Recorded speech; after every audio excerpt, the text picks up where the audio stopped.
Hello, I'm Margot Politis. Welcome to Study English, IELTS preparation. Today we're going to look at ways of connecting ideas. There are many ways of doing this using conjunctions, words that join. First, let's listen to Paul Gibson, an architect, while he takes us on a tour of his new, environmentally friendly solar house. Well, we completed it about 2 years ago, and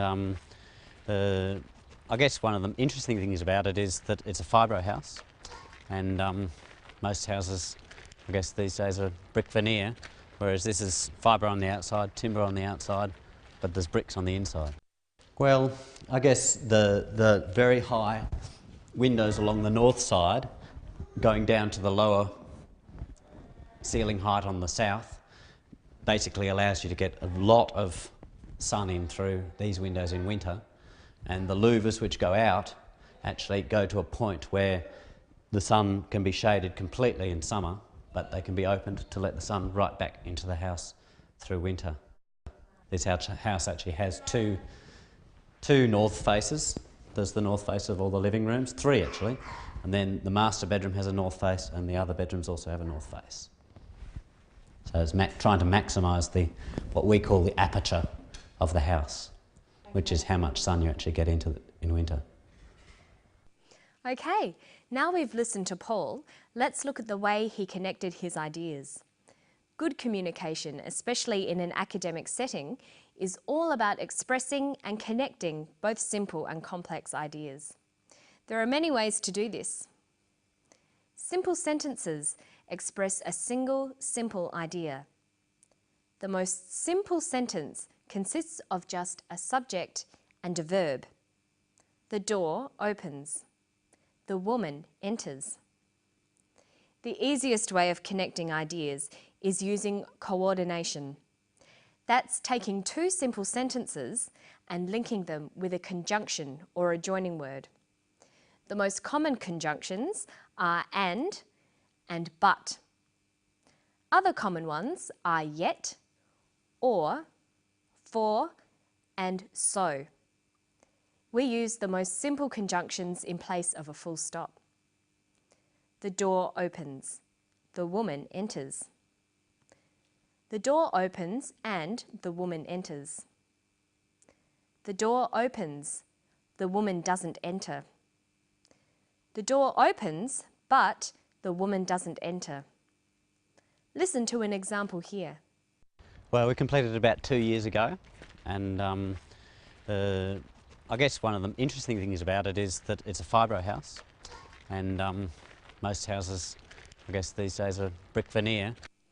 It's a fibro house, and most houses are brick veneer. It is a fibro house. Most houses are brick veneer. These are 2 simple sentences.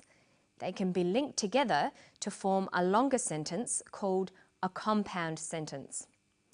It is a fibro house and most houses are brick veneer.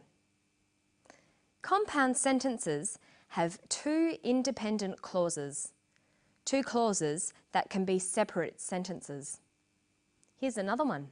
Ceiling height on the south basically allows you to get a lot of sun in through these windows in winter, and the louvers which go out actually go to a point where the sun can be shaded completely in summer, but they can be opened to let the sun right back into the house through winter. He's talking about the louvers. He joins together 2 sentences. The louvers go to a point where the sun can be shaded completely in summer. They can be opened to let the sun back in through winter. He joins these sentences together using but. Notice we use a comma as well. The louvers go to a point where the sun can be shaded completely in summer, comma, but they can be opened to let the sun back in through winter.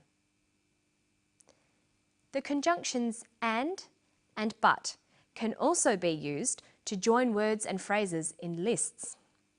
We separate words with commas and then use a final and. The house is made of fibro. The house is made of fibro and timber. The house is made of fibro, timber and bricks. Listen to this example. Most houses, I guess these days, are brick veneer, whereas this is fibre on the outside, timber on the outside, but there's bricks on the inside. He forms one compound sentence from simple sentences.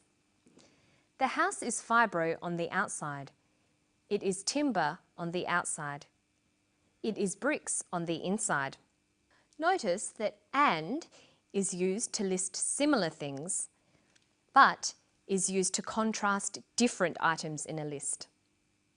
So we could also say the house is fibro and timber on the outside, but bricks on the inside. Okay, so that's an introduction to coordination. Remember, coordination is linking independent clauses with conjunctions. This forms compound sentences.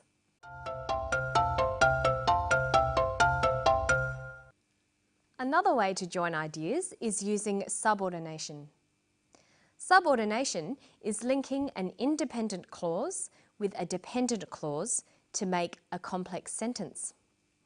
Dependent clauses are clauses that cannot exist separately in separate sentences. They need or depend on each other.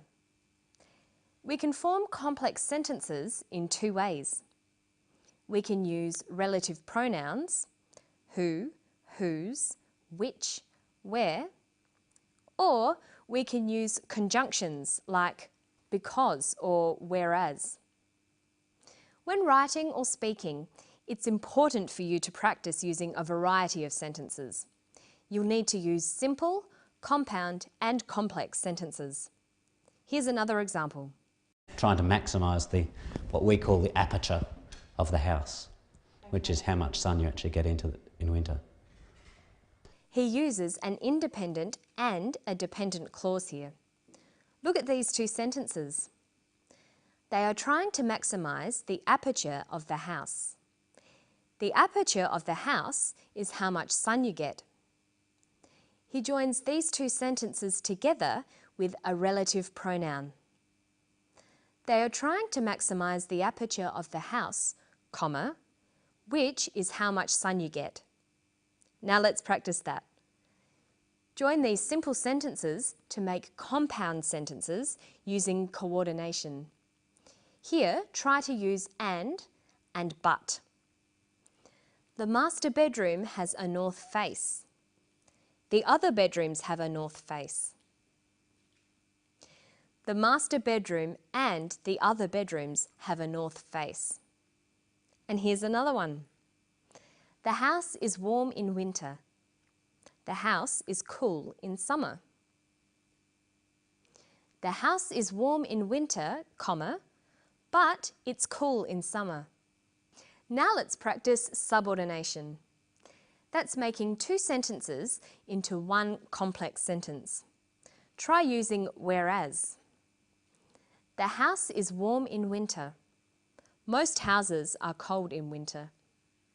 This can become, the house is warm in winter, comma, whereas most houses are cold in winter. And here's another one. Here, try to link the sentences using which. The house is made of fibro. Fibro is a cheap building material. The house is made of fibro, which is a cheap building material.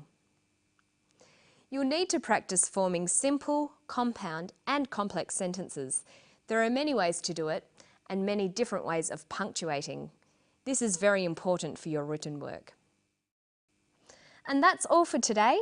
I'll see you next time on Study English. Bye-bye.